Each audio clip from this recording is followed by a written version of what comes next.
ಎಲ್ಲರಿಗೂ ನಮಸ್ಕಾರ.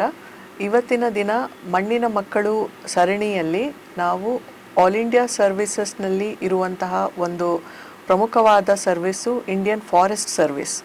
ಮತ್ತು ಯಾವುದೇ ಒಂದು ಸಿವಿಲ್ ಸರ್ವಿಸಸ್ ಎಕ್ಸಾಮಿನೇಷನ್ನಲ್ಲಿ ಆಲ್ ಇಂಡಿಯಾ ಸರ್ವಿಸ್ ಎಕ್ಸಾಮಿನೇಷನ್ನಲ್ಲಿ ರ್ಯಾಂಕ್ ತಗೊಳ್ಳೋದೇ ಬಹಳ ಕಷ್ಟ ಅನ್ನೋ ಸಂದರ್ಭದಲ್ಲಿ ಟಾಪ್ 10ನಲ್ಲಿ ರ್ಯಾಂಕ್ ಬರೋದು ಅಂತ ಹೇಳಿದ್ರೆ ಇನ್ನೂ ಎಷ್ಟು ಕಷ್ಟ ಮತ್ತು ಅವ್ರು ಎಷ್ಟು ಪರಿಶ್ರಮ ಹಾಕಿರಬೇಕು ಅಂತ ನಾವು ಆಲೋಚನೆ ಮಾಡಬೇಕಾಗತ್ತೆ.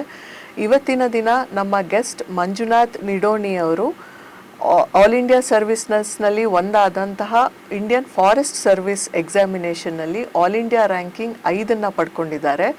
ಇವತ್ತು ಅವರು ನಮ್ಮ ಗೆಸ್ಟ್. ಅವರಿಗೆ ನಾವು ಈ ಕಾರ್ಯಕ್ರಮಕ್ಕೆ ಸ್ವಾಗತ ಕೋರ್ತಾ ಇದ್ದೀವಿ. ಮಂಜುನಾಥ್, ನಿಮಗೆ ಸ್ವಾಗತ. ತುಂಬ ಧನ್ಯವಾದಗಳು ಮೇಡಮ್. ಮತ್ತು ವೀಕ್ಷಣೆ ಮತ್ತು ಎಲ್ಲರಿಗೂ ನನ್ನಿಂದ ನಮಸ್ಕಾರವನ್ನು ಹೇಳಕ್ಕೆ ಬಯಸ್ತೀನಿ.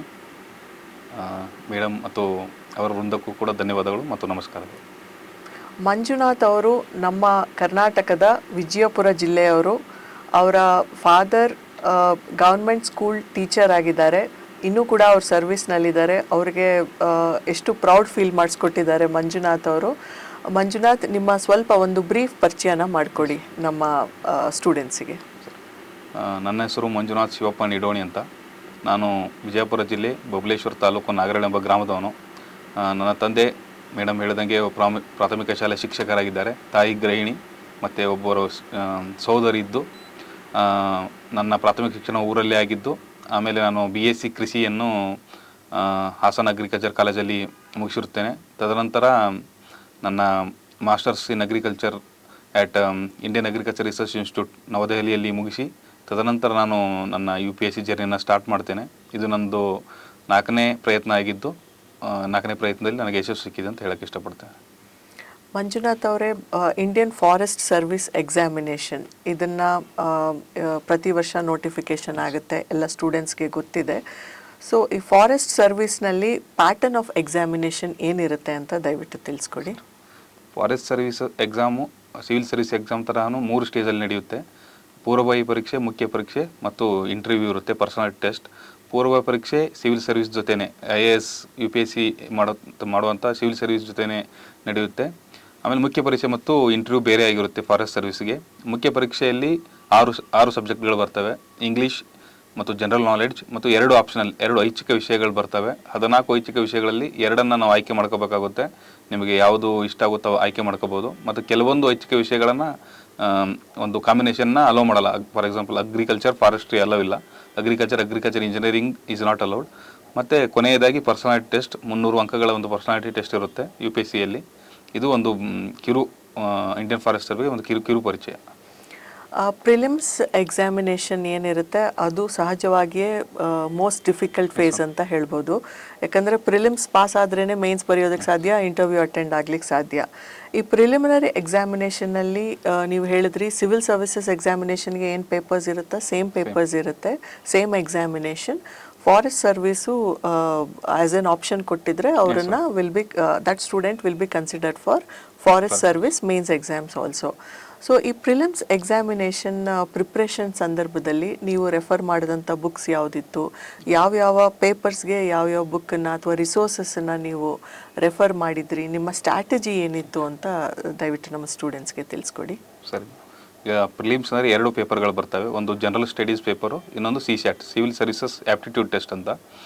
ಮೊದಲನೇದಾಗಿ ಜನರಲ್ ಸ್ಟಡೀಸಲ್ಲಿ ಪ್ರಮುಖ ಸಬ್ಜೆಕ್ಟ್ಗಳಂದರೆ polity, economics, geography, current affairs and history, ಇವು ಪ್ರಮುಖ ಸಬ್ಜೆಕ್ಟ್ ಆಗಿರ್ತವೆ. ಪಾಲಿಟಿಗೆ ಲಕ್ಷ್ಮೀಕಾಂತ್ ಅಂತ ಒಂದು ಬುಕ್ ಇದೆ, ಅದನ್ನು ಓದ್ಬೋದು. ಅದನ್ನು ಒಂದು 5ರಿಂದ 6 ಬಾರಿ ರಿವೈಸ್ ಮಾಡಬೇಕು. ಆಮೇಲೆ ಹಿಸ್ಟ್ರಿಲಿ ancient, medieval and modern history. Ancient ಮಿಡಿವಲ್ಗೆ ಯಾವುದಾದ್ರೂ NCERT ಬುಕ್ ಓದ್ಬೋದು, ಇಲ್ಲಾಂದರೆ Tamil Nadu NCERT book is most ಅದನ್ನು ಓದ್ಬೋದು. ಆಮೇಲೆ ಮಾಡರ್ನ್ ಹಿಸ್ಟ್ರಿಗೆ ಸ್ಪೆಕ್ಟ್ರಮ್ ಅಂತ ಒಂದು ಬುಕ್ ಇದೆ, ಅದು ಓದ್ಬೋದು. ಇಲ್ಲಾಂದರೆ ಬಿಪಿನ್ ಚಂದ್ರ ಅವ್ರದ್ದೊಂದು ಇನ್ನೊಂದು ಬುಕ್ ಇದೆ. ನಾನು ಸ್ಪೆಕ್ಟ್ರಮ್ ಓದಿದ್ದೆ. ಇದರಲ್ಲಿ ಅಷ್ಟೇ ನೀವು ಒಂದು 5ರಿಂದ 6 ಬಾರಿ ರಿವಿಷನ್ ಮಾಡಲೇಬೇಕು. ಅಂದರೆ ಆರ್ಟ್ ಆ್ಯಂಡ್ ಕಲ್ಚರ್ಗೆ NCERT ಒಂದು 11th NCERT ಬುಕ್ ಇದೆ, ಅದನ್ನು ಓದ್ಬೋದು. ರೆಫರೆನ್ಸ್ಗೆ ನಿತಿನ್ ಸಂಗಾನಿ ಅವರದ್ದು ಇನ್ನೊಂದು ಬುಕ್ ಇದೆ, ಬಟ್ ದಟ್ ಈಸ್ ಬಲ್ಕಿ. ಅದ್ರ ಬದಲಿ ನಾವು NCERT ಬುಕ್ಗೆ ಹೋಗ್ಬೋದು. ಅದು ಮೀರಿ ಇನ್ನು current affairs, daily news paper ಓದೋದು, ಮತ್ತು ಅದರಿಂದ ನಾವು ನೋಟ್ಸ್ ಮಾಡ್ಕೊಳ್ಳೋದು. ತದನಂತರ ಮಂತ್ ಎಂಡಿಗೆ ನಾನೇನು ಮಾಡ್ತಿದ್ದೆ ಅಂದರೆ ನ್ಯೂಸ್ ಪೇಪರ್ ಓದಿ ಕರೆಂಟ್ ಅಫೇರ್ಸ್ ಮ್ಯಾಗಝೀನ್ಗಳನ್ನ ಬಿಡ್ತಾರೆ ಕೋಚಿಂಗ್ ಕ್ಲಾಸ್ ಅವರು, ಅಲ್ಲಿ ನಾನು ಏನಾದರೂ ಮಿಸ್ ಆಗಿದ್ರೆ ನ್ಯೂಸ್ ಪೇಪರ್ ಓದ್ತಿದ್ರೆ ನಮಗೆ ಗೊತ್ತಿರುತ್ತೆ ಇಂಪಾರ್ಟೆಂಟ್ ಟಾಪಿಕ್ಸ್ ಏನಿದೆ ಅಂತ.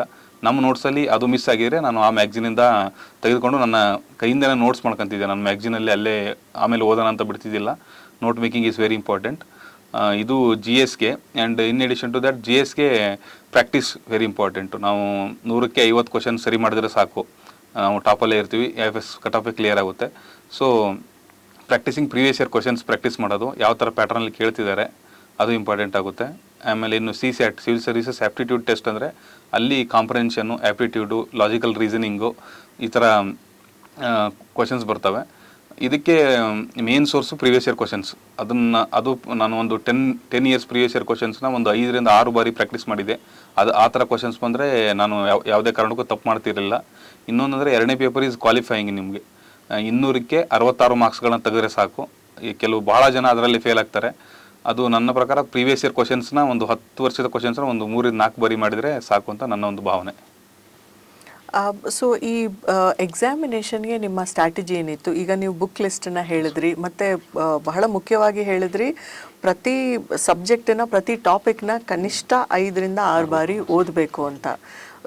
ಸೊ ಈ ಸ್ಟ್ರಾಟಜಿ ನಿಮ್ಮದು ಈ ಥರ ನಾನು ಓದಿದೆ, ಇದು ನನಗೆ ವರ್ಕ್ ಆಯಿತು ಅಂತ ಯಾರಾದರೂ ನಿಮ್ಮನ್ನು ಕೇಳಿದ್ರೆ what was your strategy to crack prelims ಅಂತಂದರೆ what is your? Yes, for prelims ನಂದು ಸ್ಟ್ರಾಟಜಿ ಅಂದರೆ ರಿವೈಸಿಂಗ್ ಮೋರ್ ಟೈಮ್ಸ್. ಬೇಸಿಕ್ ಬುಕ್ನ ರಿವಿಷನ್ ಮಾಡಬೇಕು. ಈಗ ಲಕ್ಷ್ಮೀಕಾಂತಲ್ಲಿ ನಾನು ಒಂದು 10 ಸಲ ಓದಿರ್ಬೋದು. ಸ್ಪೆಕ್ಟ್ರಮ್ ಅಂದರೆ ನಾನು ಒಂದ್ಸಲ ಬರದೇ ಬಿಟ್ಟಿದ್ದೆ, ನನಗೆ ನೆನಪಿರ್ತಾ ಇಲ್ಲ ಅಂತ ನಾನು ಬರೆದು ಅದನ್ನೊಂದು 7 ಸಲ ಓದಿದ್ದೀನಿ. ಎಕನಾಮಿಕ್ಸ್ ಅದೇ ರಿವಿಷನ್ ಎಷ್ಟು ಜಾಸ್ತಿ ರಿವಿಷನ್ ಮಾಡ್ತೀರಾ, ಕೀಪಿಂಗ್ ದ ರಿಸೋರ್ಸಸ್ ಸೇಮ್, ಅದೇ ಸೇಮ್ ರಿಸೋರ್ಸ್ನ ಇಟ್ಕೊಂಡು ಒಂದು ರಿಸೋರ್ಸು ಸಫಿಷಿಯೆಂಟ್ ಇದೆ ಅಂತ ಹೆಂಗೆ ಜಡ್ಜ್ ಮಾಡೋದಂದರೆ ಆ ರಿಸೋರ್ಸ್ನ ಓದಿ ನಾವು ಪ್ರೀವಿಯಸ್ ಇಯರ್ ಕ್ವಶನ್ ಮಾಡಿದಾಗ ನಾವು ಒಂದು 70% ಕ್ವಶನ್, ಅಂದರೆ 10 ಕ್ವಶನಲ್ಲಿ 7 ಕ್ವಶನ್ನ ನಾವು ಆ ರಿಸೋರ್ಸಿಂದ ಸಾಲ್ವ್ ಮಾಡ್ತಿದ್ವಿ ಅಂದರೆ ಆ ರಿಸೋರ್ಸು ನಮಗೆ ಸಫಿಷಿಯೆಂಟ್ ಆಗಿದೆ ಅಂತ ನಾವು ಕನ್ಕ್ಲೂಷನ್ ಬರೋದು. ನಾವು ಬೇರೆದವ್ರನ್ನ ಕೇಳೋಕ್ಕಿಂತ ನಾವಾಗೇ ಈ ಥರ ಮಾಡಿದರೆ ನಮ್ಮ ಒಂದು ರಿಸೋರ್ಸ್ದ ಕಾಂಪಿಟೆನ್ಸ್ ನಮಗೆ ತಿಳಿಯುತ್ತೆ. ಆಮೇಲೆ ಕಮ್ಮಿ ರಿಸೋರ್ಸ್ನ ಇಟ್ಕೊಂಡು ಅದನ್ನೇ ವಾಪಸ್ ರಿವಿಷನ್ ಮಾಡೋದು. ಮತ್ತು ಪ್ರಿಲಿಮ್ಸ್ಗೆ current affairs not much important. 7 to 8 questions ಬರ್ತವೆ. ಅದು ನಿಮಗೆ ನ್ಯೂಸ್ ಪೇಪರಲ್ಲಿ ಯಾವುದು ಜಾಸ್ತಿ ನ್ಯೂಸಲ್ಲಿ ಇದ್ದಿದ್ದು ಒಂದು 4-5 ಕ್ವಶನ್ ಬಂದೇ ಬರ್ತವೆ, ನೀವು ಅದು ಮಾಡ್ತೀರಾ. ಕೆಲವೊಬ್ರು ಏನು ಮಾಡ್ತಾರೆ, ಕರೆಂಟ್ ಅಫೇರ್ಸ್ಗೆ ಜಾಸ್ತಿ ಟೈಮ್ ಕೊಡ್ತಾರೆ ಫಿಲಿಮ್ಸ್ಗೋಸ್ಕರ. So that is not worth. ಮತ್ತು ಅದನ್ನು ಬಿಟ್ಟರೆ ಪ್ಯಾಟರ್ನ್ ಇರುತ್ತೆ. ಒಂದು ಕ್ವಶನ್ ಪೇಪರ್ ನಾವು 10 ಇಯರ್ ಕ್ವಶನ್ ಅನಲೈಸ್ ಮಾಡಿದಾಗ ಯಾವ ಥರ ಕ್ವಶನ್ಸ್ ಬರ್ತಿದ್ದಾವೆ ಅಂತ. ಫಾರ್ ಎಕ್ಸಾಂಪಲ್, ಈಗ ಇಂಟರ್ನ್ಯಾಷನಲ್ ರಿಲೇಷನಲ್ಲಿ ಪ್ಲೇಸಸ್ ಇನ್ ನ್ಯೂಸ್ ಕೇಳ್ತಾರೆ. ಯಾವ ಪ್ಲೇಸಸ್ ನ್ಯೂಸಲ್ಲಿದೆ, ಈಗ ಯುದ್ಧ, ಈಗ ನಮ್ಮಲ್ಲಿ ಕಾನ್ಫ್ಲಿಕ್ಟ್ ಆಗ್ತಾ ಇದೆ ವರ್ಲ್ಡಲ್ಲಿ, ಆ ನ್ಯೂಸ್ಗಳಿರ್ತವೆ. ಈಗ ನೌರೂಸ್ ಅಂತ ಒಂದು ನ್ಯೂಸಲ್ಲಿದೆ for example today, Iranian nuclear facilities ಇರೋದು, ಅದನ್ನು ಕೇಳೋ ಚಾನ್ಸಸ್ ಇರುತ್ತೆ. ಈ ಥರ places in news questions format ಬರುತ್ತೆ. ನಾವು ಪ್ರೀವಿಯಸ್ ಇಯರ್ ಕ್ವಶನ್ ನೋಡಿದಾಗ ಗೊತ್ತಾಗುತ್ತೆ ನಮಗೆ places in news is being ask 2 to 3 questions ಬರ್ತಾ ಇದೆ ಇಯರ್ಲಿ ಅಂದರೆ ನಾವು ಅದನ್ನು ಪ್ರಿಪೇರ್ ಆಗ್ಬೋದು. ಯಾವ ಥರ ಕ್ವಶನ್ಸ್ ಬರ್ತಿದ್ದಾವೆ ಆ ಥರ ಪ್ರಿಪೇರ್ ಆಗೋದು ಒಳ್ಳೆಯದು. ಅದಕ್ಕೆ ನಾವು ಪ್ರೀವಿಯಸ್ ಇಯರ್ ಕ್ವಶನ್ಸ್ನ ಒಂದು 10 ಇಯರ್ ಕ್ವಶನ್ಸ್, 10 ಇಯರ್ ಬ್ಯಾಕ್ ಅಂದರೆ ಜಾಸ್ತಿ ದೂರ 2014-15 ಇಂದ 2024 ಗಂಟ 10 ಇಯರ್ ಕ್ವಶನ್ಸ್ನ ನಾವು ಅನಲೈಸ್ ಮಾಡೋದು, ಒಂದು 2-3 ಸಲ ಸಾಲ್ವ್ ಮಾಡೋದು, ಮತ್ತು ಆಪ್ಷನ್ಸ್ಗಳನ್ನ ಅನಲೈಸ್ ಮಾಡಿದ್ರೆ ನಮ್ಗೆ ಗೊತ್ತಾಗುತ್ತೆ ಯಾವ ಥರ ಕ್ವಶನ್ಗಳನ್ನ ಕೇಳ್ತಿದ್ದಾರೆ ಅಂತ. ಯಾಕಂದರೆ ಸಿಲೆಬಸ್ಸು ತುಂಬ ವಾಸ್ಟ್ ಆಗಿರೋದ್ರಿಂದ ನಾವು ಚೂಸಿಯಾಗಿರಬೇಕು. ಎಲ್ಲವನ್ನು ನಾವು ಓದಿದರೆ ಎಲ್ಲವನ್ನು 100% ಮೈಂಡ್ಸೆಟ್ಟಿಂದ ನಾವು ಪಾಸಾಗೋ ಮೈಂಡ್ಸೆಟ್ಗೆ ಸ್ಟ್ರಾಟಜಿಕ್ಕಾಗಿ ಶಿಫ್ಟ್ ಆದರೆ it is going to help. And CSATಗೆ ಮೋಸ್ಟ್ ಫಿಯರ್ಡ್ ಸಬ್ಜೆಕ್ಟ್ ಇವಾಗ ಮೇಡಮ್ CSAT. ಅದಕ್ಕೆ ನಾನು ಹೇಳಿದಂಗೆ ಪ್ರೀವಿಯಸ್ ಇಯರ್ ಕ್ವಶನ್ಸ್ನ ಒಂದು 5-6 ಬಾರಿ ಮಾಡಿ ನಾವು ಎಲ್ಲಿ ವೀಕ್ ಇದ್ದೀವಿ, ಫಾರ್ ಎಕ್ಸಾಂಪಲ್ ಕೆಲವೊಬ್ರು ಆ್ಯಪ್ಟಿಟ್ಯೂಡಲ್ಲಿ ವೀಕ್ ಇರ್ತಾರೆ, ಅದನ್ನು ಬೇಕಾದ್ರೆ ನಾವು ಯೂಟ್ಯೂಬಲ್ಲಿ ಕ್ಲಾಸ್ಗಳು ಮಾಡ್ತಿರ್ತಾರೆ, ಅಲ್ಲಿ ನಾವು ಕೇಳಿ ನಾವು ಅದನ್ನ ಇಂಪ್ರೂವ್ ಮಾಡ್ಕೋಬೋದು. ಇಲ್ಲ ಲಾಜಿಕಲ್ ರೀಸನಿಂಗ್ ವೀಕ್ ಇದ್ದರೆ ನಾವು ಅಲ್ಲಿ ಇಂಪ್ರೂವ್ ಮಾಡ್ಕೋಬೋದು. ಕಾಂಪ್ರಹೆನ್ಷನ್ ವೀಕ್ ಇದ್ದರೆ ಅಲ್ಲಿ ನಮಗೆ ಸೋರ್ಸ್ಗಳಿದ್ದಾವೆ, ಆನ್ಲೈನ್ ಸೋರ್ಸ್ಗಳಿದ್ದಾವೆ, ಅಲ್ಲಿ ನೋಡಿಕೊಂಡು ನಾವು ಇಂಪ್ರೂವ್ ಮಾಡ್ಕೊಂಡು ನಾವು ಟ್ರೈ ಮಾಡೋಕ್ಕೆ ಈಗ CSAT ಅರೌಂಡ್ 100 ತೆಗಿಯೋಕ್ಕೆ ಟ್ರೈ ಮಾಡಬೇಕು. ಸೊ ನಿಮಗೆ CSAT ಈಸಿ ಇತ್ತಾ ಮಂಜುನಾಥ್, ಅಥವಾ ಅದು ಟಫ್ ಅನಿಸ್ತಾ? ಅದಕ್ಕೆ ಸಪ್ರೇಟ್ ಪ್ರಿಪ್ರೇಷನ್ ನೀವು ಮಾಡಿದ್ರಾ? ಅದೇ ಮೇಡಮ್, ಸ್ಟಾರ್ಟಿಂಗು ನಂದು ಮ್ಯಾಥ್ಸ್ ಚೆನ್ನಾಗಿತ್ತು. ನಮ್ಮದು PUCಯಲ್ಲಿ 100 out of 100 ಮಾಡಿದ್ದೆ ನಾನು ಮ್ಯಾಥ್ಸು. ಮತ್ತು ನನ್ನ ತಂದೆ ಕೂಡ ಮ್ಯಾಥ್ಸ್ ಟೀಚರ್ ಆಗಿದ್ದರಿಂದ ನನಗೆ ಓವರ್ ಕಾನ್ಫಿಡೆಂಟ್ ಅಂತ ಹೇಳ್ಬೋದು. ಫಸ್ಟ್ ಅಟೆಂಪ್ಟಲ್ಲಿ ನಂದು CSAT ಆಗಲಿಲ್ಲ, 65 ಬಂತು, 1.6 ಮಾರ್ಕ್ಸಿಂದ ಆಗಲಿಲ್ಲ. ಅವಾಗ ನಾನು ಸೆಕೆಂಡ್ ಅಟೆಂಪ್ಟ್ಗೆ ಸ್ವಲ್ಪ ಮಾಡಿದೆ, ಬಟ್ ಸೆಕೆಂಡ್ ಅಟೆಂಪ್ಟು ಬಾರ್ಡ್ರಲ್ಲಿ CSAT ಕ್ಲಿಯರ್ ಆಯಿತು, GS ಕ್ಲಿಯರ್ ಆಗಲಿಲ್ಲ. CSAT 70 ಬಂತು, ಬಟ್ ಅದು ಬಾರ್ಡ್ರಲ್ಲಿ ಕ್ಲಿಯರ್ ಆಯಿತು.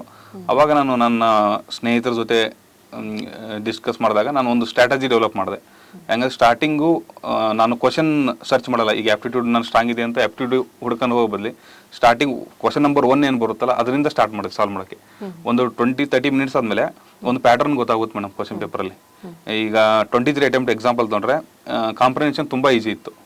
ಓಕೆ. ಅದು ನನಗೆ ಸ್ಟಾರ್ಟಿಂಗ್ ಒಂದು 20-25 ಕ್ವಶನ್ ಸಾಲ್ವ್ ಮಾಡಿದಾಗ ಗೊತ್ತಾಗ್ಬಿಡುತ್ತೆ ನನಗೆ ಕಾಂಪ್ರಿಹೆನ್ಷನ್ ಈಸಿ ಇದ್ದಂಗಿದೆ ಈ ಪೇಪರಲ್ಲಿ ಅಂತ. ನಾನು ಕಾಂಪ್ರಿಹೆನ್ಷನ್ ಮುಗಿಸ್ಬಿಟ್ಟೆ 1 ಅವರಲ್ಲಿ. ಆಫ್ಟರ್ 1 ಅವರ್ ನಾನು ಒಂದು 40 ಕ್ವಶನ್ಸ್ ಅಟೆಂಡ್ ಮಾಡಿದ್ದೆ.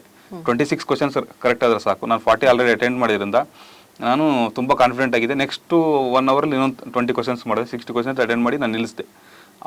ಅದು ಭಾಳ ನನಗೆ ಹೆಲ್ಪ್ ಆಯಿತು. 23 ಅಟೆಂಪ್ಟಲ್ಲಿ it was toughest CSAT paper. ನನಗೆ 91 ಮಾರ್ಕ್ಸ್ ಬಂತು ಮೇಡಮ್ ಆಬ್ವಿಯಸ್ಲಿ ಕೀಯಲ್ಲಿ. ಸೇಮ್ ಸ್ಟ್ರಾಟಜಿನ 24 ಅಟೆಂಪ್ಟಲ್ಲಿ ಹಾಕಿದೆ, ನನಗೆ 102 ಮಾರ್ಕ್ಸ್ ಬಂದಿದೆ. 66 ಈಸ್ ಕ್ವಾಲಿಫೈಯಿಂಗ್. ಸ್ವಲ್ಪ ಬದಲಾವಣೆ, ಸ್ವಲ್ಪ ಸ್ಟ್ರಾಟಜಿಯಲ್ಲಿ ನನ್ನ ಅದೇ ಹೊಸದಾಗಿ ನಾನು ಏನು ಪ್ರಾಕ್ಟೀಸ್ ಮಾಡಿಲ್ಲ, ನಾನೇನು ಮುಂಚೆ ಏನು ಮಾಡ್ತಿದ್ನಲ್ಲ ಅದನ್ನೇ ಮಾಡಿದೆ. ಬಟ್ ಚಿಕ್ಕ ಸ್ಟ್ರಾಟಜಿ, ಈಗ ಸ್ನೇಹಿತರ ಜೊತೆ ಮತ್ತು ಸೀನಿಯರ್ಸ್ ಜೊತೆ ಮಾತಾಡೋದ್ರಿಂದ ಒಂದು ಚಿಕ್ಕ ಸ್ಟ್ರಾಟಜಿಕಲ್ ಚೇಂಜಿಂದ ನನ್ನ 30-35 ಮಾರ್ಕ್ಸ್ ಜಾಸ್ತಿ ಆಯಿತು. Very nice. ಮತ್ತು ಮಂಜುನಾಥ್ ಅವರೇ, ಈಗ ಪ್ರಿಲಿಮ್ಸ್ ಎಕ್ಸಾಮಿನೇಷನ್ ಆದಮೇಲೆ ಮೇನ್ಸ್ ನೆಕ್ಸ್ಟ್ ಘಟ್ಟ ಇದೆ.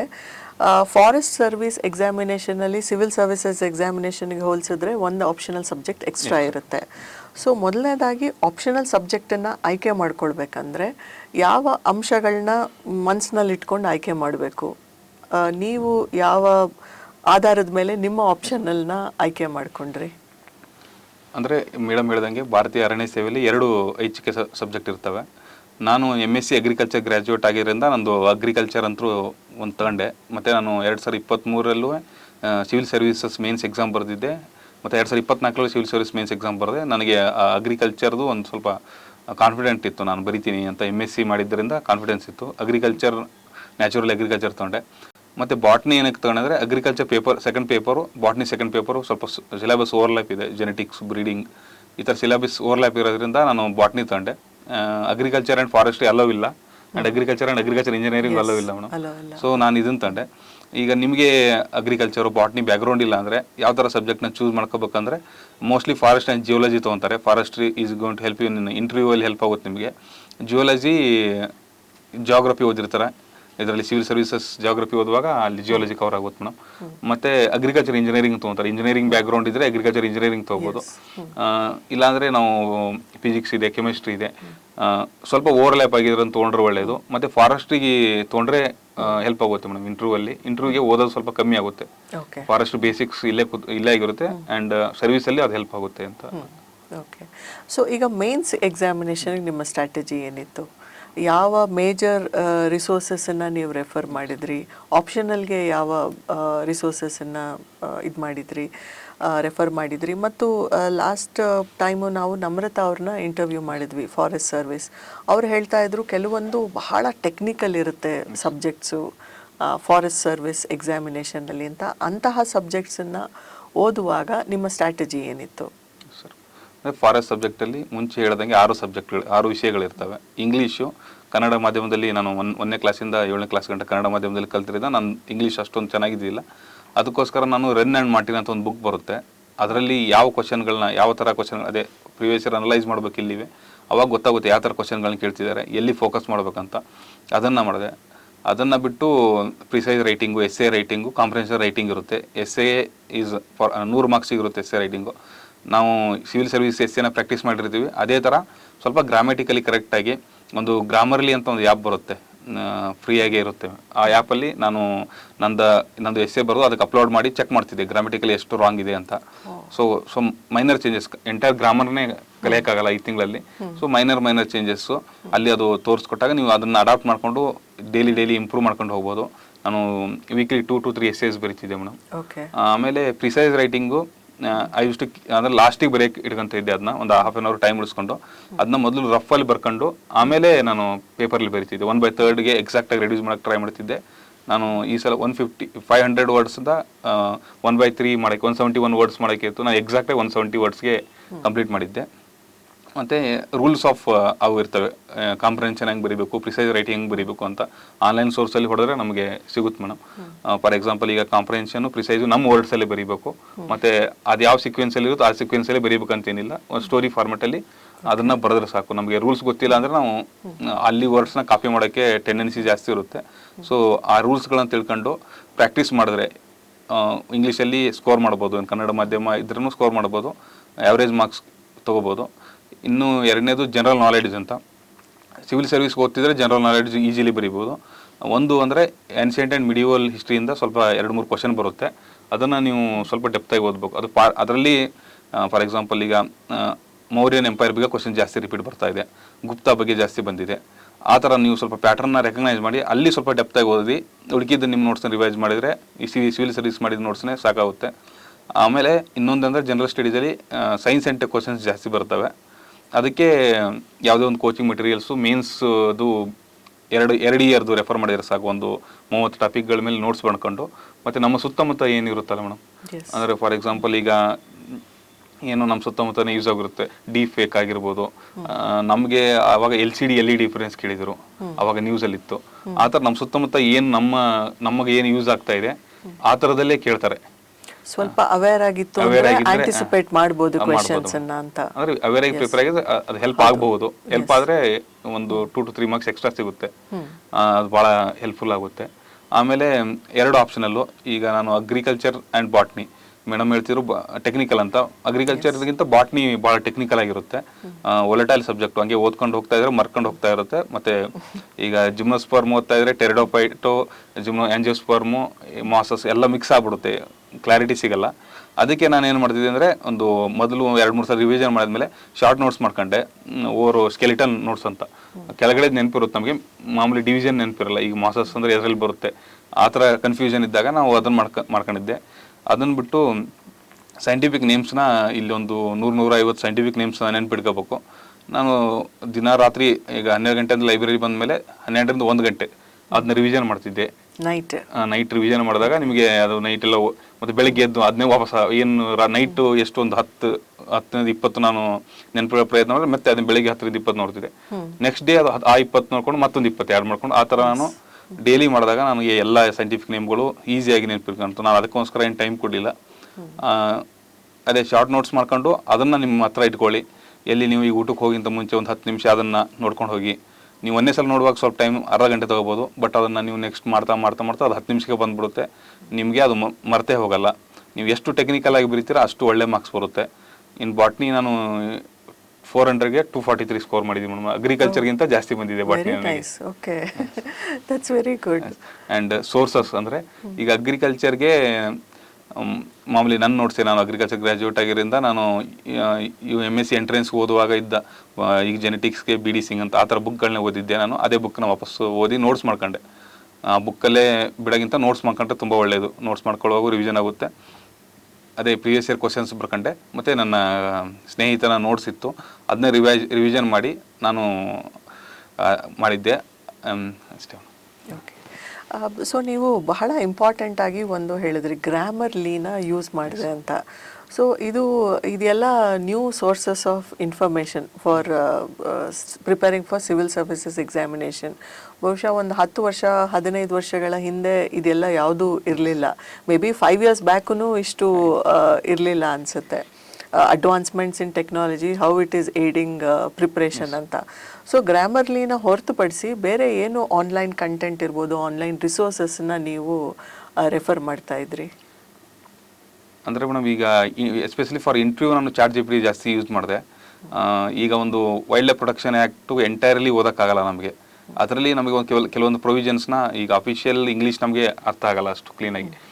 ಆವಾಗ ನಾವು ಆ ಸೆಕ್ಷನ್ ಅಥವಾ ಏನನ್ನ ಹೊಡೆದಾಗ ಅದು ಎಕ್ಸ್ಪ್ಲೈನ್ ಮಾಡಿ ಕೊಡುತ್ತೆ ಮತ್ತು ಪ್ರಿಸೈಸ್ ಆಗಿರುತ್ತೆ. ಆ ಥರ ChatGPT ಯೂಸ್ ಮಾಡಿದ್ದೆ. ಅದು ಇನ್ ಅಡಿಷನ್ ದ್ಯಾಟ್ ನಮ್ಮ ಹಾಬಿ ಮೇಲೆ ರಿಸರ್ಚ್ ಮಾಡೋಕ್ಕೂ ಇಂಟರ್ನೆಟ್ ಈಸ್ ವೆರಿ ಯೂಸ್ಫುಲ್. ಅಂದರೆ ನಾವು ನಾರ್ಮಲಾಗಿ ಗೂಗಲಲ್ಲಿ ಸರ್ಚ್ ಮಾಡಿದ್ರೆ ನಾವಾಗೆ ಲಿಂಕ್ಗಳನ್ನ ಹುಡ್ಕೊಂಡು ಹೋಗ್ಬೇಕು. ಈಗ ChatGPT ಇಲ್ಲಾದರೆ ಅದು ಕೆಳಗಡೆ ಲಿಂಕನ್ನು ಕೊಡುತ್ತೆ. ನಾವು ಡೀಪರ್ ಸ್ಟಡಿ ಮಾಡೋಕ್ಕೆ ಮತ್ತು ರಿಲೆವೆಂಟ್ ಕಂಟೆಂಟ್ ನಮಗೆ ಬೇಗ ಅಸೆಸ್ ಆಗುತ್ತೆ. ಹಂಗೆ ನಾನು ChatGPTನ ಯೂಸ್ ಮಾಡಿದ್ದೆ. In addition to that Telegram ಅದರಲ್ಲಿ ಕಂಟೆಂಟ್ ಸಿಗುತ್ತೆ, ಅದನ್ನ ಆ ಥರ ಯೂಸ್ ಮಾಡಿದ್ದೆ ಮೇಡಮ್. ಮೋಸ್ಟ್ಲಿ ನಂದು ಬುಕ್ ರಿಲೇಟೆಡ್ ಜಾಸ್ತಿ ಪ್ರಿಪ್ರೇಷನ್ ಇತ್ತು ಮೇಡಮ್. ಸೊ ಟೆಲಿಗ್ರಾಮ್ನಲ್ಲಿ ಟಾಪರ್ಸ್ದು ಏನು ಚಾನಲ್ ಇರುತ್ತೆ ಅದನ್ನು ಫಾಲೋ ಮಾಡಿದ್ರೆ ಸಾಕಷ್ಟು ನೋಟ್ ಸಿಗುತ್ತೆ ಅಂತ ಏನು ಹಿಂದೆ ಬಂದಂಥ ಸ್ವಲ್ಪ ಏನು ಟಾಪರ್ಸ್ ಇದ್ದಾರೆ ಅವರು ಕೂಡ ಹೇಳಿದರು. ಸೊ ನೀವು ಹೇಳ್ತಾ ಇದ್ದೀರಿ ನೀವು ಬುಕ್ಸನ್ನು ಜಾಸ್ತಿ ರೆಫರ್ ಮಾಡಿದ್ರಿ ಅಂತ. That's the original source. So ಅದನ್ನು ನೀವು ರೆಫರ್ ಮಾಡಿದ್ದೀರಿ. ಮತ್ತು ಈಗ ಮೇನ್ಸ್ ಎಕ್ಸಾಮಿನೇಷನನ್ನು ಈಗ 2 ಏನು ಆಪ್ಷನಲ್ಸ್ ಇರುತ್ತೆ, ಮತ್ತು ಪ್ರಿಲಿಮ್ಸ್ನಲ್ಲಿ CSAT ಇರುತ್ತೆ ಮತ್ತು ಜನರಲ್ ಸ್ಟಡೀಸ್ ಪೇಪರ್ ಇರುತ್ತೆ. ಪ್ರಿಲಿಮ್ಸ್ ಪ್ರಿಪ್ರೇಷನ್ಗೆ ಎಷ್ಟು ಟೈಮ್ ಕೊಟ್ಟಿದ್ರಿ, ಮೇನ್ಸ್ ಪ್ರಿಪ್ರೇಷನ್ಗೆ ಎಷ್ಟು ಟೈಮ್ ಕೊಟ್ಟಿದ್ರಿ ನೀವು? ಅದ್ರ ಫಿಲಿಮ್ಸು ಯೂಶ್ವಲಿ ಮೇ ಜೂನಲ್ಲಿ ಇರುತ್ತೆ. ಈಗ ನಾವು ಮೇನ್ಸ್ಗೆ ಓದ್ತಾ ಇದ್ದರೆ ಮೇಜರ್ ಸಬ್ಜೆಕ್ಟ್ಸ್ ಪಾಲಿಟಿನೂ ಓದಲೇಬೇಕು, ಹಿಸ್ಟ್ರಿ, ಎಕನಾಮಿಕ್ಸು, ಕರೆಂಟ್ ಅಫೇರ್ಸು ಎಲ್ಲ ಓದ್ತಾ ಇರ್ತೀವಿ. ಬಟ್ ಫಿಲಿಮ್ಸ್ಗೆ ಸ್ವಲ್ಪ ಆ ಮೈಂಡ್ ಸೆಟ್ಟು ಈಗ ಟಿಕ್ ಹಾಕೋದ್ರಿಂದ ವಿ ಹ್ಯಾವ್ ಟು ಚೂಸ್, 4ರಲ್ಲಿ ಒಂದನ್ನು ಆಪ್ಷನ್ ಚೂಸ್ ಇರೋದ್ರಿಂದ ಸ್ವಲ್ಪ ಮೈಂಡ್ ಸೆಟ್ ಆ್ಯಂಡ್ ಪ್ರಾಕ್ಟೀಸ್ ಆಗ್ಬೇಕಷ್ಟೇ. ಅದಕ್ಕೋಸ್ಕರ ನಾನು ಜನವರಿ 8 ತನಕ ಮೇನ್ಸ್ಗೆ ಪ್ರಿಪೇರ್ ಮಾಡ್ತಿದ್ದೆ. ಜನವರಿ 8 ಫೆಬ್ರವರಿ ಫಸ್ಟ್ ವೀಕಿಂದ ಸ್ಟಾರ್ಟ್ ಮಾಡಿದರೆ ಸಾಕು.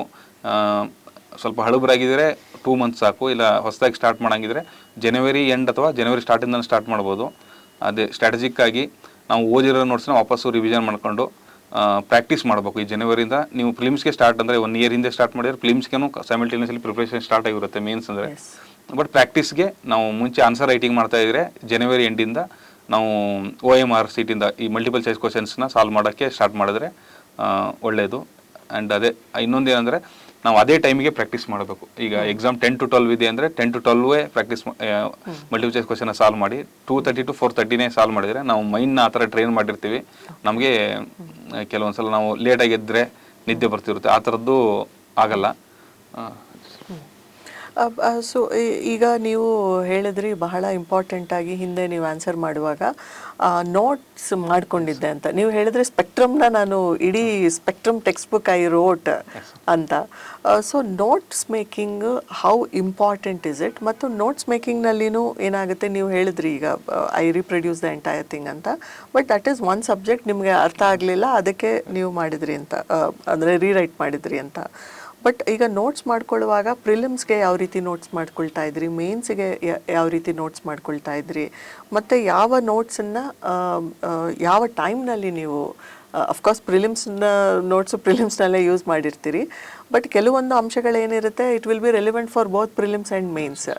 ಸೊ ಹಾಗಿರುವಾಗ ಆ ಟಾಪಿಕ್ಗೆ ಯಾವ ರೀತಿ ನೀವು ನೋಟ್ಸನ್ನು ಪ್ರಿಪೇರ್ ಮಾಡ್ಕೊಂಡ್ರಿ? ಅಂದರೆ ಮೇಡಮ್ ಫಿಲಿಮ್ಸ್ಗಂತಾನೆ ಪರ್ಟಿಕ್ಯುಲರ್ ಆಗಿ ನೋಟ್ಸ್ ಮಾಡ್ಕೊಳ್ಳಿಲ್ಲ. ಫಿಲಿಮ್ಸ್ಗೆ ಕರೆಂಟ್ ಅಫೇರ್ಸ್ ನೋಟ್ಸ್ ಮಾಡ್ಕೊಂಡಿದ್ದೆ ಅಷ್ಟೇ ನಾನು. ಫಿಲಿಮ್ಸ್ಗೆ ಸ್ಟ್ಯಾಂಡರ್ಡ್ ಬುಕ್ಸೆ, ಅಂದರೆ ಈಗ ಲಕ್ಷ್ಮೀಕಾಂತಲ್ಲಿರೋದು ಎವ್ರಿಥಿಂಗ್ ಈಸ್ ಇಂಪಾರ್ಟೆಂಟ್ ಫಿಲಿಮ್ಸ್ಗೆ. ಅಲ್ಲಿಂದ ನಾವು ಫಿಲಿಮ್ಸ್ಗೆ ನೋಟ್ಸ್ ಮಾಡ್ಕೋಕ್ಕಿಂತ ನಾವು ಸ್ಟ್ಯಾಂಡರ್ಡ್ ಬುಕ್ಕಿಂದ ಓದ್ಕೋಬೋದು. ಸ್ಪೆಕ್ಟ್ರಮ್ ನಾನು ಏನಕ್ಕೆ ಬರದೆ ಅಂದರೆ ನಾನು 2-3 ಸಲ ಓದಿದ್ದೆ ಮೇಡಮ್, ಆದರೂ ನನಗೆ ಅದು ನೆನಪಿರ್ತಾ ಇರಲಿಲ್ಲ. ಒಂದ್ಸಲ ಬರೆದು ಟ್ರೈ ಮಾಡೋಣ ಅಂತ ಬರೆದೆ, ದ್ಯಾಟ್ ಹೆಲ್ಪ್ ಮೀ, ಅದು ಹೆಲ್ಪ್ ಆಯ್ತು ನನಗೆ. ಅದರ್ವೈಸ್ ನೀವು ಬರೀಬೇಕಂತ ಏನು ಅವಶ್ಯಕತೆ ಇಲ್ಲ. ಮೇನ್ಸ್ಗೆ ನಾನು ನೋಟ್ಸ್ ಮಾಡಿದ್ದೆ. ಈಗ ಆಪ್ಷನಲ್ಗೆ ನಾನು ರೆಫರೆನ್ಸ್ ಬುಕ್ಗಳನ್ನ ನಾನು ಮೊದಲು ಪ್ರೀವಿಯಸ್ ಇಯರ್ ಕ್ವಶನ್ಸ್ನ ನೋಡಿ ಆ ಸಬ್ಜೆಕ್ಟ್ ಮೇಲೆ ಯಾವ್ಯಾವ ಥರ ಪ್ರೀವಿಯಸ್ ಇಯರ್ ಕ್ವಶನ್ಸ್ ಬಂದಾವೆ ಅದನ್ನ ರೆಫರ್ ಮಾಡಿ ನಾನು ನೋಟ್ಸ್ ಮಾಡ್ಕೊಂಡಿದ್ದೆ ಮೇಡಮ್. ಫಾರ್ ಬಾಟ್ನಿ ಆಗಿರ್ಬೋದು, for agriculture previous year questions ಮಾಡ್ಕೊಂಡ್ರೆ 90% ಆಫ್ ಸಿಲೆಬಸ್ ಕಂಪ್ಲೀಟ್ ಆಗಿಬಿಡುತ್ತೆ ಆಪ್ಷನಲ್ಲಿ. ಇನ್ನೊಂದು ಸ್ವಲ್ಪ 10% ಸಿಲೆಬಸ್ ಉಳಿದಿರುತ್ತೆ, ನಾವು ಅದನ್ನು ಇಂಟರ್ನೆಟ್ಟಲ್ಲೋ ಇಲ್ಲ ರೆಫರೆನ್ಸ್ ಬುಕ್ಕಿಂದ ತಗೊಂಡು ನಾವು ನೋಟ್ಸ್ ಮಾಡ್ಕೋಬೋದು. ಇನ್ನು ಜನರಲ್ ಸ್ಟಡಿಗೆ ಅಂದರೆ ನಮಗೆ ಬೇಸಿಕ್ಸ್ ಕವರ್ ಆಗಿರುತ್ತೆ. ಈ ಲಕ್ಷ್ಮೀಕಾಂತ್ ನಾವು ಇಷ್ಟು ಸಲ ಓದೋದ್ರಿಂದ ನಮ್ಗೆ ಆರ್ಟಿಕಲ್ಸು ಮೇಜರ್ ಥಿಂಗ್ ಎಲ್ಲ ನೆನಪಿರುತ್ತೆ. ಅದನ್ನು ಬಿಟ್ಟು ಏನು ನ್ಯೂಸಲ್ಲಿದೆ, ಫಾರ್ ಎಕ್ಸಾಂಪಲ್ ಹೋದ ಸಲ MP ಎಕ್ಸ್ಕ್ಲೂಷನ್ ಇದರಿಂದ ಹೊರಗಡೆ ಹಾಕಿದ್ದು ಆ ಥರ ನ್ಯೂಸ್ ಇತ್ತು, ಎಥಿಕ್ಸ್ ಕಮಿಟಿ ಆ ನ್ಯೂಸಲ್ಲಿದ್ದಾಗ ಅದರಿಂದ ನಾವು ಏನು ಕ್ವಶನ್ಸ್ ಬರ್ಬೋದು, ನಾವು ಪ್ರೀವಿಯಸ್ ಇಯರ್ ನೋಡಿದಾಗ ಈ ಥರ ಬರ್ಬೋದು ಅಂತ ಅನಿಸಿದ್ರೆ ನಾವು ಅದರಿಂದ 4 ಪೇಜ್ ನೋಟ್ಸ್ ಮಾಡ್ಕೊತಿದ್ದೆ ಒಂದು ಟಾಪಿಕ್ ಮೇಲೆ. ನಾನು ಈಗ ಇಂಟರ್ನೆಟಲ್ಲಿ ನೋಡಿದ್ರೆ ಕಂಟೆಂಟ್ ಅಸೆಸಬಲ್ ಇದೆ, 4 ಪೇಜಸ್ ನೋಟ್ಸ್ ಮಾಡ್ಕೊಂತಿದ್ದೆ. ಈಗ ಫಾರ್ ಎಕ್ಸಾಂಪಲ್ ನೋಡಿದರೆ ಅದೇ ವರ್ಲ್ಡ್ ಇಸ್ ಇನ್ ಕಾನ್ಫ್ಲಿಕ್ಟ್ ಬಗ್ಗೆ ಕೇಳ್ಬೋದು, ಇಲ್ಲಾಂದರೆ WTO ಆ ಥರ ಎಲ್ಲ ನ್ಯೂಸಲ್ಲಿ, WTO ಆಗಿರ್ಬೋದು, WHO ಇವೆಲ್ಲ ನ್ಯೂಸಲ್ಲಿ ಇರ್ತವೆ ಯಾವಾಗಲೂ. ಆ ಥರ ಟಾಪಿಕ್ಸ್ ಮೇಲೆ ಬೇಸಿಕ್ ಕಂಟೆಂಟ್ ಇರುತ್ತೆ. ಅದು ಏನು ಕರೆಂಟ್ ಅಪ್ಡೇಟ್ ಇದೆ, ಇವಾಗ ಏನಾರ ಕರೆಂಟ್ ಅಪ್ಡೇಟ್ ಇದೆಯಾ ಆ ಥರ ನೋಟ್ಸ್ ಮಾಡ್ಕೊಂಡು ಒಂದು 4 pages 5 pages ನೋಟ್ಸ್ ಮಾಡ್ಕೊಂತಿದ್ದೆ. ಆ ಟಾಪಿಕ್ ಯಾವುದು ಇಂಪಾರ್ಟೆಂಟ್ ಅಂತ ಹೆಂಗೆ ಗೊತ್ತಾಗುತ್ತೆ ಅಂದರೆ ಡೈಲಿ ನ್ಯೂಸ್ ಪೇಪರ್ ಓದುವಾಗ for a stretch of 4 to 5 days ಅದು ನ್ಯೂಸಲ್ಲಿ ಬಂದರೆ ಅದು ಇದು ಪೊಟೆನ್ಷಿಯಲ್ ಅಂತ ನಾನು ಡಿಸೈಡ್ ಮಾಡಿ ನಾನು ಟಾಪಿಕ್ನ ಲಿಸ್ಟ್ ಮಾಡ್ಕೊತಿದ್ದೆ ಒಂದು ಬುಕ್ ಹಿಂದ್ಗಡೆ. ಮಂತ್ ಎಂಡ್ ಆದ ತಕ್ಷಣ ಒಂದು 30 to 40 ಟಾಪಿಕ್ಸ್ ಇರ್ತಿತ್ತು. ಆ 40 ಟಾಪಿಕ್ಸ್ನ ಯಾವುದೇ ಕೋಚಿಂಗ್ದವರು ಮಂತ್ಲಿ ಮ್ಯಾಗ್ಝಿನ್ ಬಿಡ್ತಾರೆ, ಅಲ್ಲಿ ಸಿಗುತ್ತೆ ನಿಮಗೆ. ಅಲ್ಲಿ ಇಲ್ಲ ಅಂದರೆ ಇಂಟರ್ನೆಟ್ ಇದ್ದೇ ಇದೆ, ಅಲ್ಲಿಂದ ನೋಟ್ಸ್ ಮಾಡ್ಕೋಬೋದು. ಒಂದು ಮಂತ್ಗೆ 40 to 50 ಟಾಪಿಕ್ಸ್ನ ನೋಟ್ಸ್ ಮಾಡ್ಕೊಂಡು ಇಟ್ಕೊಂಡು ಅದನ್ನೇ ರಿವೈಸ್ ಮಾಡ್ತಿದ್ದೆ. ಇನ್ ಎಡಿಷನ್ ಸಿವಿಲ್ ಸರ್ವಿಸ್ಗೆ ಎಥಿಕ್ಸ್ ಬಗ್ಗೆ ಹೇಳಂಗಿದ್ರೆ ಸಿಲೆಬಸ್ ಕಾಪಿ, ಈ ವ್ಯಾಲ್ಯೂಸ್ ಒಂದೊಂದು ವ್ಯಾಲ್ಯೂಸ್ ಬಗ್ಗೆ ಒಂದೊಂದು ಪೇಜ್ ನೋಟ್ಸ್ ಮಾಡ್ಕೊಂಡಿದ್ದೆ ಮೇಡಮ್. ಮತ್ತು toppers copies are very helpful. ಅವ್ರು ಯಾವ ಥರ ಬರೀತಿದ್ದಾರೆ, ನಾವು ಯಾವ ಥರ ಬರೀತೀವಿ, ನಾವು ಆನ್ಸರ್ ರೈಟಿಂಗ್ ಮಾಡ್ತೀವಿ, ನಮಗೆ ಯಾರ ಕಡೆ ಚೆಕ್ ಮಾಡಿಸಿದಾಗ ಕಮ್ಮಿ ಮಾರ್ಕ್ಸ್ ಬರುತ್ತೆ, ನಾವು ಅದನ್ನ ಅಕ್ಸೆಪ್ಟ್ ಮಾಡ್ಕೊಂತಿರಲ್ಲ. ನಾವು ಅದನ್ನ ಅಕ್ಸೆಪ್ಟ್ ಮಾಡ್ಕೊಂಡು ನನಗೆ ಯಾಕೆ ಮಾರ್ಕ್ಸ್ ಬರ್ತಾ ಇಲ್ಲ, ಈ ಟಾಪರ್ಗೆ ಯಾಕೆ ಇಷ್ಟು ಮಾರ್ಕ್ಸ್ ಬಂದಿದೆ ಅಂತ ನೀವು ಕಂಪೇರ್ ಮಾಡಿದಾಗ ನಿಮಗೆ ರಿಯಲೈಸ್ ಆಗುತ್ತೆ, ನಾನು ಈ ಥರ ನನ್ನ ಹತ್ರ ಈ ಕಂಟೆಂಟ್ ಇದೆ, ಎಲ್ಲ ನಾನು ಈ ಥರ ಬರೀಬೋದು ಈ ಥರ ನನ್ನ ಕಂಟೆಂಟ್ನ ಅಂತ ನಿಮಗೆ ಒಂದು ರಿಯಲೈಸೇಷನ್ ಆದಾಗ ಅದು ಇಂಪ್ರೂವ್ಮೆಂಟ್ ಆಗೋತಾ ಹೋಗುತ್ತೆ ಡೈಲಿ. ಟಾಪರ್ಸ್ ಕಾಪೀಸ್ ಭಾಳ ಇಂಪಾರ್ಟೆಂಟ್ ರೋಲ್ ಪ್ಲೇ ಮಾಡುತ್ತೆ. ಅದು ಆನ್ಲೈನ್ ಇಂಟರ್ನೆಟಲ್ಲೇ ನಿಮಗೆ ಆರಾಮಾಗಿ ಸಿಗುತ್ತೆ. ಟಾಪರ್ಸ್ ಕಾಪೀಸ್ ಅಂತ ಹೊಡೆದ್ರೆ ಯಾವುದೋ ಕೋಚಿಂಗ್ ಮೆಟೀರಿಯಲ್ಲು ಕೋಚಿಂಗ್ ಕ್ಲಾಸ್ ಅವ್ರು ಅಪ್ಲೋಡ್ ಮಾಡಿರ್ತಾರೆ, ನೀವು ಅಲ್ಲಿ ರೆಫರ್ ಮಾಡ್ಬೋದು. ಓಕೆ. ಸೊ ಈಗ ಯಾವುದೇ ಒಂದು ಎಕ್ಸಾಮಿನೇಷನ್ ಬರೆಯುವಾಗ ಆ್ಯಂಡ್ ಯಾವುದಾದ್ರೂ all India service level examination ಬರೀಬೇಕಂದ್ರೆ ಒಂದು ಸೆಟ್ ಆಫ್ ಕ್ವೆಶನ್ಸ್ ಇರುತ್ತೆ. ಅದು ಏನಿದ್ರೂ ನಾವು ಏನು ಓದಿರ್ತೀವಿ ಅದನ್ನೇ ರಿಪ್ರೊಡ್ಯೂಸ್ ಮಾಡುವಂಥದ್ದು. ಅದು ಮೇನ್ಸ್ ಇರ್ಬೋದು ಅಥವಾ ಪ್ರಿಲಿಮ್ಸ್ ಇರ್ಬೋದು. ಕೆಲವೊಂದು ಸೆಟ್ ಆಫ್ ಕ್ವೆಶನ್ಸ್ ಇರುತ್ತೆ ವಿಚ್ ಆರ್ ಪ್ಯೂರ್ಲಿ ಅನಾಲಿಟಿಕಲ್. ಅಂದರೆ ನಮಗೆ ಏನು ಓದಿರ್ತೀವಿ ಆ ನಾಲೆಡ್ಜನ್ನು ಯೂಸ್ ಮಾಡಿಕೊಂಡು ಅನಲೈಸ್ ಮಾಡಿ ಆನ್ಸರ್ ಮಾಡುವಂಥದ್ದು. ಸೊ ಈ ಥರ ಈಗಿರೋ ಸಿವಿಲ್ ಸರ್ವಿಸಸ್ ಟ್ರೆಂಡ್ನಲ್ಲಿ ಅಥವಾ ಫಾರೆಸ್ಟ್ ಸರ್ವಿಸ್ ಎಕ್ಸಾಮ್ ಟ್ರೆಂಡ್ನಲ್ಲಿ ಅನಾಲಿಟಿಕಲ್ ಕ್ವೆಶನ್ಸ್ ಎಷ್ಟಿರುತ್ತೆ ಮತ್ತು ಜಸ್ಟ್ ರಿಪ್ರೊಡ್ಯೂಸಿಂಗ್ ಅಥವಾ ಟೆಕ್ಸ್ಟ್ ಬುಕ್ನಲ್ಲಿ ನಾವು ಏನು ಓದಿರ್ತೀವೋ ಅದೇ ಬರುತ್ತೆ ಅನ್ನೋ ಕ್ವೆಶನ್ಸ್ ಎಷ್ಟು ಪರ್ಸೆಂಟೇಜ್ ಇರ್ಬೋದು? ಈಗ ಆಪ್ಷನಲ್ಸ್ ಮೋಸ್ಟ್ಲಿ ನಾವು ಏನು ಓದಿರ್ತೀವಿ ಅದೇ ಪ್ರೊಡ್ಯೂಸ್ ಮಾಡೋ ಥರ ಇರುತ್ತೆ ಮೇಡಮ್. ಸೈನ್ಸ್ ಆಗಿರೋದ್ರಿಂದ ಅನಾಲಿಟಿಕಲ್ ಸ್ವಲ್ಪ ಕಮ್ಮಿ ಇರುತ್ತೆ. ಬಟ್ ಆಪ್ಷನಲ್ಲಿ ಯಾವ ಥರ ಅಂದರೆ ಇವಾಗ 2-3 ಟಾಪಿಕ್ನ ಕಂಬೈನ್ ಮಾಡಿ ಕೇಳ್ತಿದ್ದಾರೆ. ಫಾರ್ ಎಕ್ಸಾಂಪಲ್ ಈಗ ಬಯೋಟೆಕ್ನಾಲಜಿ ಒಂದು ಸಬ್ಜೆಕ್ಟು, ಸೀಡ್ ಸೈನ್ಸ್ ಒಂದು ಸಬ್ಜೆಕ್ಟು, ಒಂದು ಕ್ವಶನ್ ಬಂದಿತ್ತು use of biotechnology in seed conservation. ಆ ಥರ 2-3 ಟಾಪಿಕ್ನ ಕಂಬೈನ್ ಮಾಡಿ ಕೊಡ್ತಿದ್ದಾರೆ. ಸೊ ನೀವು 2 ಕಡೆ ನಿಮಗೆ ನಾಲೆಡ್ಜ್ ಇದ್ದರೆ ಅದು ಆಪ್ಷನಲ್ ಈ ಸೈನ್ಸ್ ನಿಮಗೆ ಎಷ್ಟು ಕರೆಕ್ಟಾಗಿ ಅದನ್ನ ಕ್ಲಾರಿಟಿಯಿಂದ ತಿಳ್ಕೊಂಡಿರ್ತಾರೆ ಅಷ್ಟನ್ನ ಪ್ರೊಡ್ಯೂಸ್ ಮಾಡ್ಬೋದು madam. In case of GS analytical questions ಜಾಸ್ತಿ. ಫಾರ್ ಎಕ್ಸಾಂಪಲ್ ಈ ಸೊಸೈಟಿ ಆಗಿರ್ಬೋದು, ಅದರಲ್ಲಿ ಆ ಥರ ವರ್ಲ್ಡ್ ಹಿಸ್ಟ್ರಿ ಕಂಬೈನ್ ಮಾಡಿ ಕ್ವಶನ್ನ ಅನಾಲಿಟಿಕಲ್ ಆಗಿ ಕೇಳ್ತಾರೆ. ಒಂದು ಪೇಪರ್ನ ಇನ್ನೊಂದು ಪೇಪರ್ಗೆ ಟಾಪಿಕ್ಗಳನ್ನ ಲಿಂಕ್ ಮಾಡಿ ಕ್ವಶನ್ನ ಕೇಳೋದ್ರಿಂದ ಅನಾಲಿಟಿಕಲ್ ಕ್ವಶನ್ಸು ಪ್ರಾಕ್ಟೀಸ್ ಮಾಡೋದ್ರಿಂದ ಬರ್ತವೆ. ಫಸ್ಟ್ ಥಿಂಗ್ ನಾವು ಕ್ವಶನ್ನ ಬ್ರೇಕ್ ಡೌನ್ ಮಾಡಿದ್ರೆ ಅರ್ಧ problem half of the problem solve ಹೋಗುತ್ತೆ. ಡಿಮ್ಯಾಂಡ್ ಆಫ್ ದಿ ಕ್ವಶನ್ ಅರ್ಥ ಮಾಡ್ಕೊಂಡು ಅದನ್ನು ನಾವು ಬರೆಯಕ್ಕೆ ಟ್ರೈ ಮಾಡೋದ್ರಿಂದ we can tackle analytical questions. ಓದಿದ್ದೇ ಪ್ರೊಡ್ಯೂಸ್ ಮಾಡೋದು ಅಂದರೆ ಇವಾಗ ಆ ಥರ ಕ್ವಶನ್ಸ್ ತುಂಬ ಕಮ್ಮಿ ಆಗಿದೆ ಜನರಲ್ ಸ್ಟಡೀಸಲ್ಲಿ. Most questions will be analytical ಆಗಿರ್ತವೆ. Especially in case of ethics question 4-5 line ಇರುತ್ತೆ. So you must be quick ಆಗಿರಬೇಕು ಮತ್ತು ಪ್ರಾಕ್ಟೀಸ್ ಮಾಡಿದರೆ ಬರೀಬೋದು. ಅದೇ ಕ್ವಶನ್ನ ಬ್ರೇಕ್ ಡೌನ್ ಮಾಡಿದ್ರೆ half of the problem is solved. ನಾವು ಡಿಮ್ಯಾಂಡ್ ಆಫ್ ದಿ ಕ್ವಶನ್ ಅರ್ಥ ಮಾಡ್ಕೊಂಡು ಕ್ವಶನ್ನ ಬ್ರೇಕ್ ಡೌನ್ ಮಾಡಿದರೆ ನಾವು ಒಂದು ಫಾರ್ ಎಕ್ಸಾಂಪಲ್ ಈಗ 10 ಮಾರ್ಕಿಗೆ ಕೇಳಿದರೆ 3 ಡಿಮ್ಯಾಂಡ್ಸ್ ಇದೆ, 3 ಪಾಯಿಂಟ್ಸ್ ಬರೆದ್ರೆ ಸಾಕು. 15 ಮಾರ್ಕ್ಸ್ ಕೇಳಿದರೆ ಅದೇ 5 ಪಾಯಿಂಟ್ಸ್ ಬರೆದ್ರೆ that is sufficient. Okay. So ನೀವು ಹೇಳಿದ್ರಿ ಮೇನ್ಸ್ ಎಕ್ಸಾಮಿನೇಷನ್ ಪ್ರಿಪ್ರೇಷನ್ ಸ್ಟ್ರಾಟಜಿನಲ್ಲಿ ನೀವು ಹೇಳಿದ್ರಿ ಒಂದು ಲಾಸ್ಟ್ 10 ಇಯರ್ಸ್ ಕ್ವೆಶನ್ ಪೇಪರನ್ನು ಕ್ವೆಶನ್ ಆ್ಯಂಡ್ ಆನ್ಸರ್ನ ನೀವು ಪ್ರಿಪೇರ್ ಮಾಡ್ಕೊಂಡಿದ್ರಿ. ದೇರ್ ಬೈ 90% ಆಫ್ ದ ಸಿಲೆಬಸ್ನ ನೀವು ಆ ಕ್ವೆಶನ್ ಆ್ಯಂಡ್ ಆನ್ಸರ್ನಲ್ಲಿನೇ ಸಾಲ್ವ್ ಮಾಡಿ ಇನ್ನು 10% ಮಾತ್ರ ನೀವು ಎಕ್ಸ್ಟ್ರಾ ಓದಬೇಕಾಗಿ ಬಂತು ಅಂತ. ಮತ್ತು ಇನ್ನೊಂದು ನೀವು ಹೇಳಿದ್ರಿ ಈಗ ಸ್ಟಾಪರ್ಸ್ ಏನಿದ್ರು ಅವ್ರ ಆನ್ಸರು ಮತ್ತು ನಿಮ್ಮ ಆನ್ಸರ್ನ ನೀವು ಕಂಪೇರ್ ಮಾಡ್ತಿದ್ರಿ ಅಂತ. ಸೊ ಈ ರೀತಿ 100% ಮಾಡಿದ್ರೆ ಅಥವಾ ನಿಮ್ದು ಏನಾದರೂ ಫ್ರೆಂಡ್ಸ್ ಗ್ರೂಪ್ ಇತ್ತಾ ಅಥವಾ ನೀವು ಯಾರಿಗಾದರೂ ನಿಮ್ಮ ಯೂನಿವರ್ಸಿಟಿ ಪ್ರೊಫೆಸರ್ಸ್ಗಾಗಲಿ ಯಾರಿಗಾದರೂ ನಿಮ್ಮ ಆನ್ಸರ್ನ ತೋರಿಸಿ ಇವ್ಯಾಲ್ಯೂಯೇಷನ್ ಮಾಡಿಸ್ಕೊಳ್ತಿದ್ರಾ? ವ್ಯಾಲ್ಯೂ ಅಡಿಷನ್ ಹೇಗೆ ಮಾಡ್ತಾ ಇದ್ರಿ ನಿಮ್ಮ ಆನ್ಸರ್ಗೆ? ಅದೇ ಮೇಡಮ್, ನಮ್ದೊಂದು ಪಿಯರ್ ಗ್ರೂಪ್ ಇತ್ತು. ಚಿದಾನಂದ್ HV ಅಂತ ಅವರು IFS ಆಗಿದ್ದಾರೆ. ಸಂತೋಷ್ ಕುಮಾರ್ ಅವರು ಈ ಸಲ IFS ಆಗಿದ್ದಾರೆ. ನಮ್ದು 4-5 ಜನ ಪಿಯರ್ ಗ್ರೂಪ್ ಇತ್ತು. ಅಲ್ಲಿ ನಾವು ಆನ್ಸರ್ಗಳನ್ನ ಬರೆದು ನಾವು ಶೇರ್ ಮಾಡ್ಕೊಂತಿದ್ವಿ, ಈ ಥರ ಬರೆದ್ರೆ ಯಾವ ಥರ ಇರುತ್ತೆ ಅಂತ. ಅದನ್ನು ಬಿಟ್ಟರು ಮೇಜರ್ ವ್ಯಾಲ್ಯೂಡೇಷನ್ ನ್ಯೂಸ್ ಪೇಪರ್ ಓದ್ತಿದ್ವಿ. ಕೆಲವೊಂದು ಪ್ರೊಫೆಸರ್ಗಳನ್ನ ಕಾಂಟ್ಯಾಕ್ಟ್ ಮಾಡಿ ನಮ್ಮ ಎಸ್ಪೆಷಲಿ ಫಾರ್ ಅಗ್ರಿಕಲ್ಚರ್ಗೆ ನಮ್ಮ ಗೈಡ್ ಆಗಿರ್ಬೋದು, ಈ ಪ್ಯಾಥಾಲಜಿ ನಂದು ಸಬ್ಜೆಕ್ಟ್ ಆಗಿರೋದ್ರಿಂದ ಪ್ಯಾಥಾಲಜಿಯಲ್ಲಿ ನ್ಯೂ ಕಮಿಂಗ್ಸ್ ಏನಾರು ಬಂದರೆ ನಮ್ಮ ಗೈಡು ನನಗೆ ಫಾರ್ವರ್ಡ್ ಮಾಡ್ತಾಯಿದ್ರು, ಅಲ್ಲಿ ವ್ಯಾಲ್ಯೂಡೇಷನ್ ಆಗ್ತಾಯಿತ್ತು. ಅದನ್ನು ಬಿಟ್ಟು ಮೇಜರ್ಲಿ ನ್ಯೂಸ್ ಪೇಪರಿಂದನೇ ಜಾಸ್ತಿ ವ್ಯಾಲ್ಯೂಡೇಷನ್ ಮಾಡ್ಕೊಂತಿದ್ವಿ ಮೇಡಮ್. ಮತ್ತು ನಾವು 4 ಜನ ಏನು ಹೊಸದಾಗಿ ಓದಿದ್ರೆ ನಾವು ಶೇರ್ ಮಾಡ್ಕೊಂತಿದ್ವಿ ಒಬ್ರಿಗೊಬ್ರು. ಈ ಥರ ಓದಿದ್ರೆ ಈ ನೋಟ್ಸ್ನ ಶೇರ್ ಮಾಡ್ಕೊಳ್ಳೋದಾಗಿರ್ಬೋದು ಮತ್ತು ಸ್ಟ್ರಾಟಜಿನ ನಾವೇ ಶೇರ್ ಮಾಡ್ಕೊಳ್ಳೋದಾಗಿರ್ಬೋದು. ಅದನ್ನು ಬಿಟ್ಟು ಮತ್ತು ಸೀನಿಯರ್ಸಿಂದ ವೆಂಕಟೇಶ್ ಸರ್ ಅಂತ ಇದ್ದಾರೆ, ವಿಶಾಲ್ ಸರ್ ಅಂತ ಇದ್ದಾರೆ. ಅವ್ರ ಜೊತೆ ನಾನು ಯಾವತ್ತೂ ಕಾಂಟ್ಯಾಕ್ಟಲ್ಲಿ ಇದ್ಕೊಂಡು ನಾನು ಆನ್ಸರ್ನ ಅವ್ರಿಗೆ ಸೆಂಡ್ ಮಾಡ್ತಿದ್ದೆ. ಅವರು ಸರ್ ಈ ಥರ ಬರಿತಾ ಇದ್ದೀನಿ, ಇದು ಕರೆಕ್ಟಾ ತಪ್ಪ ಅಂತ ಅವರಿಂದ ಕೇಳ್ಕೊಂಡು ಅವರ ಫೀಡ್ಬ್ಯಾಕ್ನ ತಗೊಂಡು ಮೇಜರ್ಲಿ ಸೆಲ್ಫ್ ಇಂಪ್ರೂವ್ಮೆಂಟೇ ಮೇಡಮ್. ಇವತ್ತು ಈ ಥರ ಬರೆದಿದ್ದೀವಿ, ಇದಕ್ಕೆ ಮಾರ್ಕ್ಸ್ ಎಷ್ಟು ಬರ್ಬೋದು ಅಂತ ನಾವೇ ಒಂದು ಇದು ಮಾಡಿದಾಗ ಅಂದರೆ we should be critical for ನಾವು ಕ್ರಿಟಿಕಲ್ ಆಗಿ ಇದ್ಕೊಂಡು majorly self and peer group madam. Yes. So major value addition ನೀವು ಹೇಳಿದ್ರಿ ನ್ಯೂಸ್ ಪೇಪರಿಂದ ಆಯಿತು ಅಂತ. ಆ್ಯಂಡ್ ನ್ಯೂಸ್ ಪೇಪರ್ ಓದೋದು ಕೂಡ ಒಂದು ಸ್ಟ್ರಾಟಜಿ. ಯಾಕಂದರೆ ನ್ಯೂಸ್ ಪೇಪರ್ ಇಟ್ಕೊಂಡು ಕೂತ್ಕೊಂಡ್ರೆ 2 hours ಬೇಕಾದರೆ ಓದ್ಬೋದು, 3 hours ಓದ್ಬೋದು. ಬಟ್ ಮತ್ತೆ ಅಗೇನ್ ಟೈಮನ್ನು ಹೇಗೆ ನಾವು ಪ್ರತಿಯೊಂದು ಸಬ್ಜೆಕ್ಟಿಗೆ ಕೊಡ್ತೀವಿ ಅನ್ನೋದನ್ನು ಇಂಪಾರ್ಟೆಂಟ್ ಆಗುತ್ತೆ. ಪ್ರಿಲಿಮ್ಸ್ಗೆ ಓದಬೇಕು, ಮೇನ್ಸ್ಗೆ ಓದಬೇಕು, ಜನರಲ್ ಸ್ಟಡೀಸ್ನಲ್ಲಿ ದೆಲ್ ಬಿ ಲೈಕ್ 10-20 ಸಬ್ಜೆಕ್ಟ್ಸ್, ಅದನ್ನು ಓದಬೇಕು. ಸೊ ನ್ಯೂಸ್ ಪೇಪರ್ ಓದೋದಕ್ಕೆ ನಿಮ್ಮ ಸ್ಟ್ರಾಟಜಿ ಏನಿತ್ತು? ಸ್ಟಾರ್ಟಿಂಗು ನಾನು ಸ್ಟಾರ್ಟ್ ಮಾಡಿದಾಗ ಮೇಡಮ್ ನಾನು 3 hours ಹಂಗೆ ಓದ್ತಿದ್ದೆ. ಬಟ್ ಓದೋ ಟೈಮ್ ಗೊತ್ತಾಗುತ್ತೆ ನಮ್ಗೆ ಏನು ಇಂಪಾರ್ಟೆಂಟ್ ಇದೆ. ಯಾವಾಗ ನಾವು ಸಿಲೆಬಸ್ ಆ್ಯಂಡ್ ಪ್ರೀವಿಯಸ್ ಇಯರ್ ಕ್ವಶನ್ನ ಅನಲೈಸ್ ಮಾಡಿದಾಗ ನಮಗೆ ಇಂಪಾರ್ಟೆಂಟ್ ಏನು ಕೇಳಬಹುದು, ಇದು ಸಿಲೆಬಸ್ಗೆ ರಿಲೆವೆಂಟ್ ಇದೆ ಅಂತ ಗೊತ್ತಾದಾಗ ನಾವು ಅದಕ್ಕೆ ಸ್ಟಿಕ್ ಆಗಿ, ಅಂದರೆ ನಾನು ಫ್ರಂಟ್ ಪೇಜ್ ಓದ್ತಿದ್ದೆ, ನೆಕ್ಸ್ಟ್ ಎಡಿಟೋರಿಯಲ್ ಓದ್ತಿದ್ದೆ, ಆಮೇಲೆ ಈಗ ದ ಹಿಂದೂ ಓದಿದರೆ ಟೆಕ್ಸ್ಟ್ ಆ್ಯಂಡ್ ಕಂಟೆಕ್ಸ್ಟ್ ಅಂತ ಬರುತ್ತೆ, ಅಲ್ಲಿ 1 to 2 ಆರ್ಟಿಕಲ್ಸ್ ಎಕ್ಸ್ಪ್ಲೇನ್ ಮಾಡಿರ್ತಾರೆ. ಆಮೇಲೆ ಫಾರಿನ್ ಅಫೇರ್ಸ್ ಒಂದು ವರ್ಲ್ಡ್ ಅಂತ ಒಂದು ಪೇಜ್ ಬರುತ್ತೆ. ಇಷ್ಟು ಮೇಜರ್ಲಿ ಕಾನ್ಸಂಟ್ರೇಟ್ ಮಾಡಿ ಬೇರೆ ಬರೀ ಹೆಡ್ಲೈನ್ ನೋಡ್ಕೊಂಡು ಹೋಗ್ತಾ ಇದ್ವಿ. ಮತ್ತು ಇನ್ ಎಡಿಷನ್ ಟು ದ್ಯಾಟ್ ನಾವು ನ್ಯೂಸ್ ಪೇಪರಿಂದ ಏನಂತವು ಅಂದರೆ ಒಂದೇನೋ ಎಥಿಕಲ್ ಇಶ್ಯೂಗಳಿರ್ತವೆ, ಮತ್ತು ಇಲ್ಲಾಂದರೆ ಎಥಿಕ್ಸ್ಗೆ ಬರೆಯೋ ಎಕ್ಸಾಂಪಲ್ಸು ಅಲ್ಲಿಂದ ಎತ್ಕೋಬೋದು ನಾವು. ಮತ್ತು ಇಲ್ಲಾಂದ್ರೆ ನಿಮ್ಮ ಸಬ್ಜೆಕ್ಟಲ್ಲಿ ಏನಾರ ಆದರೆ, ಈಗ ಅಗ್ರಿಕಲ್ಚರಲ್ಲಿ ಏನಾರ ಡೆವಲಪ್ಮೆಂಟ್ ಆದರೆ ನ್ಯೂಸ್ ಪೇಪರಲ್ಲಿ ಬಂದಿರುತ್ತೆ. ಇಲ್ಲಾಂದರೆ ನಿಮ್ಮ ಫ್ರೆಂಡ್ಸ್ ಇದ್ದರೆ, ಈಗ ನಂದು ಅಗ್ರಿಕಲ್ಚರ್, ನಾನು MSc ಮಾಡಿದ್ದೆ, ನಾನು PhD ಫ್ರೆಂಡ್ಸ್ ಇದ್ದರು, ಮೇಜರ್ ಡೆವಲಪ್ಮೆಂಟ್ಸ್ ಏನಾರ ಆದರೆ, ಫಾರ್ ಎಕ್ಸಾಂಪಲ್ ಕ್ರಿಸ್ಪರ್ ಕ್ಯಾಸ್ನೇ ನಮಗೆಲ್ಲ ಗೊತ್ತಿದೆ, ಬಟ್ ಕ್ಯಾಸ್ 12 ಅಂತ ಬಂದಿದೆ ಮೇಡಮ್. ಈಗ ಡಯಾಗ್ನೋಸ್ಟಿಕ್ಕು, ಆ್ಯಂಟಿಬಾಡಿ ಪ್ರೊಡಕ್ಷನ್ಗೆಲ್ಲ ಯೂಸ್ ಮಾಡ್ತಾ ಇದ್ದಾರೆ. ಆ ಥರದ್ದು ಏನಾರ ಅಪ್ಡೇಟ್ಸ್ ಇದ್ದರೆ ನಿಮ್ಮ ಫ್ರೆಂಡ್ಸ್ಗೆ ಹೇಳಿರಿ, ಅವ್ರು ಕಳಿಸ್ತಾರೆ. ಅದರಿಂದ ನಾವು ಒಂದು 1/2 marks ಎಕ್ಸ್ಟ್ರಾ ತಗೋಬೋದು ಅಪ್ಡೇಟೆಡ್ ಆಗಿದ್ದರೆ ಅಂತ.